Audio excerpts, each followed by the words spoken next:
আসসালামু আলাইকুম, আশা করি সবাই ভালো আছেন। সো চ্যাম্পিয়ন্স ট্রফির দল অলরেডি ঘোষণা হয়েছে।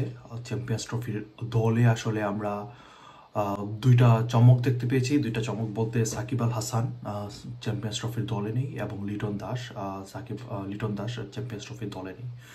সো আমরা একটি ভিডিওতে অলরেডি সাকিব আল হাসানকে নিয়ে আলোচনা করেছি যে সাকিব আল হাসানকে কেন দলে নেওয়া হয়নি। সো আজ আমরা আলোচনা করব লিটন দাসকে নিয়ে। লিটন দাসের দলে অন্তর্ভুক্তি এবং আপনার পারভেজ হোসেনের রিপনকে দলে নেওয়াতে আসলে দলটা কেমন হলো। সো শুরুতে বলি যে লিটন দাসকে আসলে বাদ দেওয়ার রিজনটা পুরোপুরি পারফেক্ট। কেন পুরোপুরি পারফেক্ট?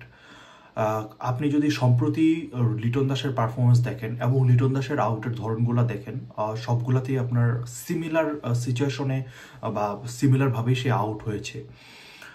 আপনার যদি টপ অর্ডার থেকে আপনি যদি রান না পান, বিশেষ করে ওয়ান ডেতে, যেহেতু আপনার 50 ওভার খেলতে হবে, তো আলটিমেটলি কিন্তু খুবই ডিফিকাল্ট হয়ে যায়। এবং লিটন দাসকে যথেষ্ট পরিমাণ চান্স দেওয়া হয়েছে, সে সবগুলা চান্সেই আসলে সে ব্যর্থ। আপনি যদি তার পারফরমেন্স দেখেন টি-20তে ওয়েস্ট ইন্ডিজের সাথে তিন ম্যাচে তার পারফরমেন্স, ওয়েস্ট ইন্ডিজের সাথে ওয়ান ডেতে তার পারফরমেন্স, তার আগে যেই আমরা সিরিজ খেলেছি সেখানে লিটন দাসের পারফরমেন্স, তো হোয়াইট বলে আসলে সে খুব বাজে ফর্ম যাচ্ছে তার। তো আলটিমেটলি তার এই ফর্মের কারণেই কিন্তু লিটন দাসকে আসলে নির্বাচকরা বাদ দেওয়ার ডিসিশন নিয়েছে। আমি বলবো একটা সাহসী সিদ্ধান্ত এটা। অনেকেই বলতে পারেন যে লিটন দাস বিপিএলে সেঞ্চুরি করেছে, 125 রান করেছে, এই ইনিংস দেখার পর হয়তোবা অনেকেই বলবে যে লিটন দাসকে দলে নেওয়া উচিত ছিল। হ্যাঁ, লিটন দাসকে দলে নেওয়া উচিত ছিল। আপনি এই ইনিংস দেখে আপনি কেন বলবেন লিটন দাসকে দলে নেওয়া উচিত ছিল? আমি বলবো লিটন দাসকে এই ইনিংস না, লিটন দাসকে দলে নেওয়া উচিত ছিল অন্য একটা রিজনে। লিটন দাসের যদি আপনি বিপিএলের পারফরমেন্সও দেখেন, সে কিন্তু প্রথম 3-4 ম্যাচে আপনার ফ্লপ, তারপর একটা ম্যাচ তাকে ড্রপ করা হয়েছে, তারপর সে কামব্যাক করেছে, তারপর এরপরের ম্যাচে 50, তারপরের ম্যাচে সেঞ্চুরি। তো আপনি বিপিএলও যে সে খুব ভালো ফর্মে ছিল সেটাও আপনি বলতে পারবেন না, বাট তারপরও আমি বলবো লিটন দাসকে দলে নেওয়া উচিত ছিল তার এরকম বাজে ফর্মের পরেও। রিজন কি? রিজনটা হলো যে তার কোনো রিপ্লেসমেন্ট এখন বর্তমান যে বাংলাদেশের সিচুয়েশন, তার রিপ্লেসমেন্ট নেই। কারণ আপনি ওপেনিংয়ে যদি দেখেন সৌম্য সরকার এবং তানজিদ তামিমের ফর্মটাও যে খুব ভালো যাচ্ছে তাও না।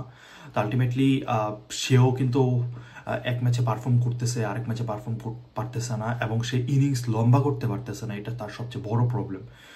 সেও লিটন দাসের সাথে সেঞ্চুরি পেয়েছে বিপিএলে। সো তানজিদ তামিমকে ঠিক আছে, বাট লিটন দাসের পরিবর্তে যে ব্যাকআপ ওপেনার নেওয়া হয়েছে পারভেজ হোসেন ইমনকে, তার আপনি এক্সপিরিয়েন্সটা দেখেন। তার কিন্তু আপনার ইন্টারন্যাশনাল যেই ওয়ান ডেতে তার এক্সপিরিয়েন্স নাই বললেই চলে। সে হয়তো বা 2-3টা ওয়ান ডে খেলেছে এবং সেই 2-3টা ওয়ান ডেতে সে কোনোরকম কোনো পারফরমেন্সই করতে পারেনি। বাট আপনি ঘরোয়া লিগ বলেন বা অন্য লিগগুলোতে বলেন, আমি বলবো যে পারভেজ হোসেন ইমন এখনও রেডি না। যেমন তানজিদ তামিমও কিন্তু রেডি ছিল না। তাকে আপনি ওয়ার্ল্ড কাপের যে লাস্ট 2023 ওয়ার্ল্ড কাপের সবগুলো ম্যাচ খেলিয়েছেন, তারপর আপনার এরপরে যত হোয়াইট বল সিরিজগুলো আছে সে দলের সাথে কন্টিনিউ করতেছে। সো আলটিমেটলি তার অলরেডি একটা এক্সপিরিয়েন্স হয়ে গেছে, ন্যাশনাল টিমের যে এক্সপিরিয়েন্সটা দরকার সেটা হয়ে গেছে। তো আলটিমেটলি সেজন্য তাকে আপনি দলে নিতেই পারেন।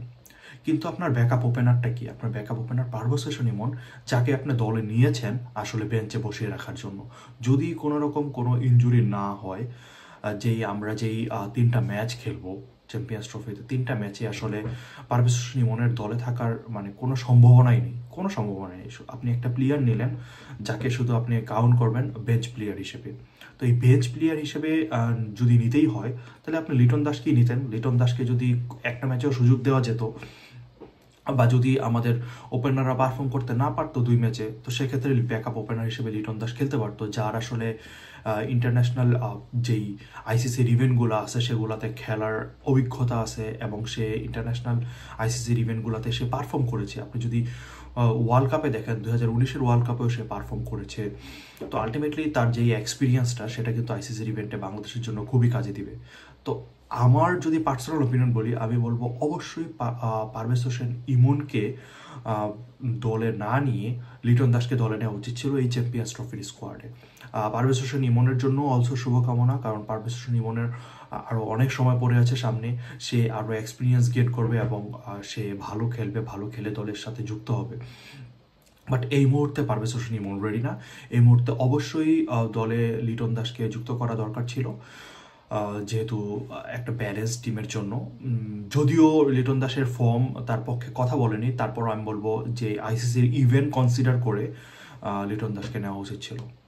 ধন্যবাদ, ভালো থাকবেন, নেক্সট ভিডিওতে দেখা হবে।